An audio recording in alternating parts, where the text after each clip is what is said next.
Ashfield District Council, which is actually in the constituency that Lee Anderson, who quit the Tories and went to Reform, is planning to use legal powers to make catcalling a criminal offence under an existing public space protection order. Under the new PSPO, people will be liable for fines for rude or unwelcome comments. Now, we've been to Ashfield to find out what they think.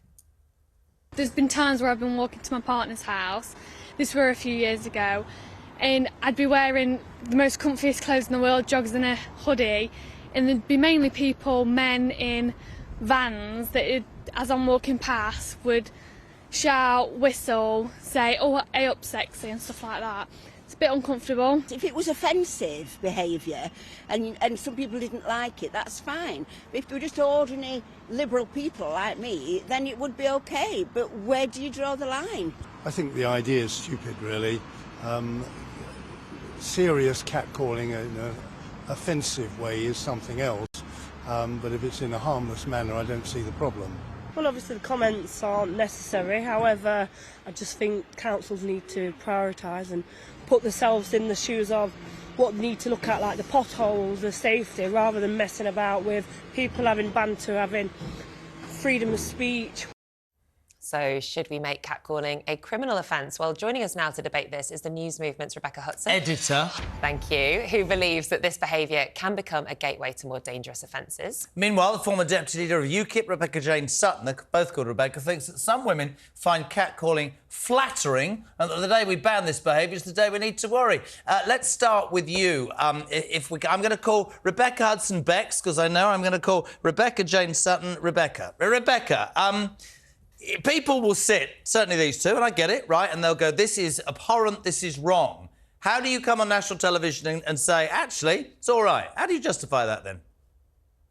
Well, because I think the difference is if we think it's okay or if we think we should criminalise it and take sanctions against it. I don't like it. It's absolutely not something that I enjoy. However, I think that we can't criminalise it because where do we draw a line on this? And we are in a state right now where we are letting people free from jails because our prisons are so full. And now we want to talk about doing something so, almost meaningless. And obviously, I'm looking forward to hearing the other Rebecca, because obviously she has a stance that this can lead to further offending behaviour. But I would like to see one person who says, yes, I started out catcalling and then I became a rapist. That doesn't happen. There are it's not of nice, instances but we of that, can't Rebecca. criminalise it. There are plenty. Sorry? There are plenty of instances of that, but I'm going to bring in Rebecca Hutson to just give her point of view on this topic. Yes, thank you very much. Well, to address that initial point, we know that non-consensual, non-contact sexual offences, you can call it banter, you can call it being sexually aggressive in the street, literally does lead to some of the most heinous crimes against women that we have seen.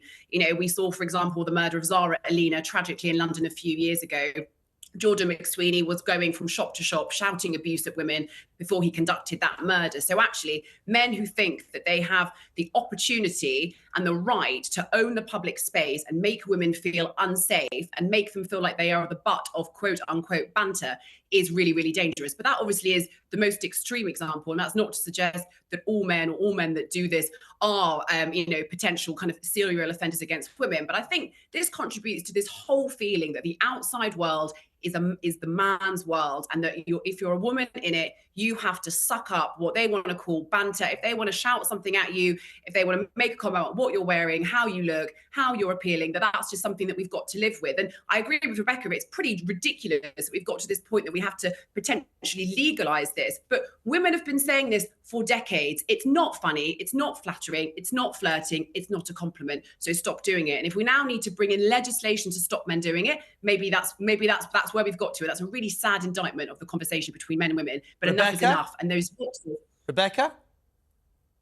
Yeah, I mean, it is a very sad situation, but where do we draw a line? You're saying that obviously he went from shop to shop calling abuse. That's a little bit of a different situation. Catcalling is often a wolf whistle. And that's what I mean by show me one person that says that I started wolf whistling as people and then became a racist. Forgive me, I don't know any cases. So if there are any, please do inform me. Can I just say a rapist, not a racist? Yeah.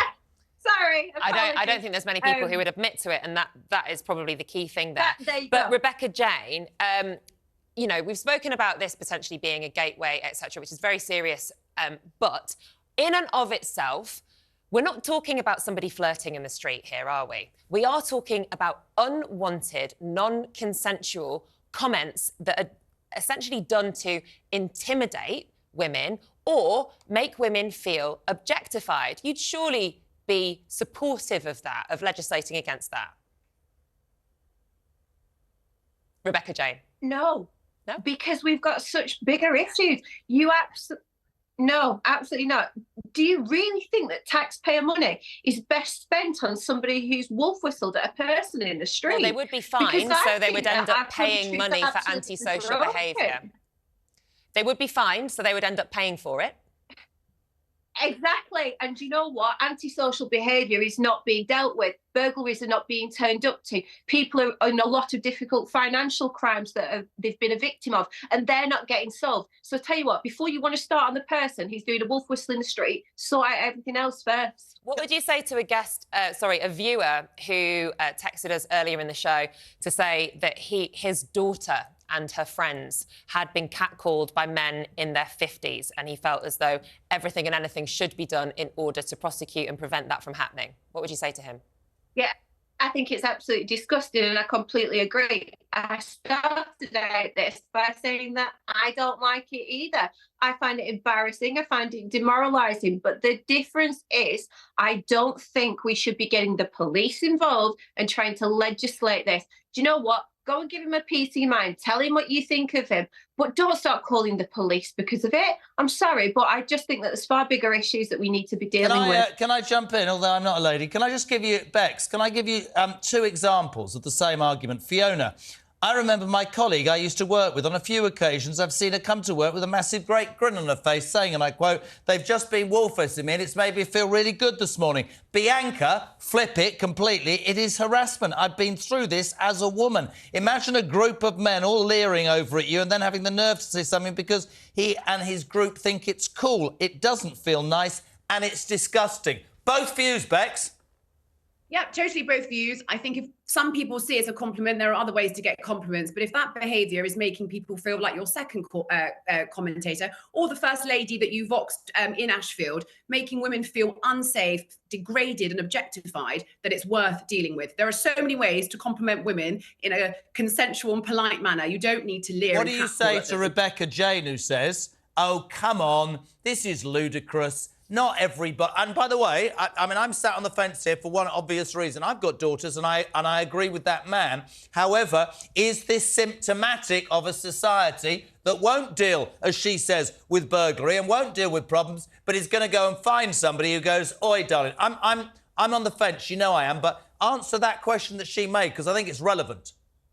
Well, we're not talking about people going to prison, are we? We're talking about people getting £100 fine, which is a real sting in the wallet. So I think a great way to teach someone a lesson, you make an unwanted comment, you leer at someone, she complains, you're marched to a cash point. How embarrassing for you. You're £100 worse off and you've probably learned a lesson. And maybe you then intervene with your mates and say, actually, don't do that. Like, it's not worth it. And maybe you've had 1 minute to think about how you've made that woman feel. And I think that's brilliant. And this isn't about decriminalising burglary or letting them get away with it. It's about dealing with a really core issue that we have in society here, where women are made to feel unsafe by men all the time. And it's sickening.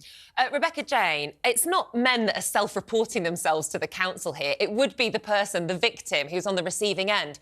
Therefore, isn't there an argument to say that whoever is doing this wolf whistling or catcalling and thinks that it's welcome and thinks that it's flirty, better actually be sure that they're doing that, because it's not on what they intend to do, it's how it's received by the individual. And if they better be pretty certain if that kind of comment is going to be actually welcomed. Right.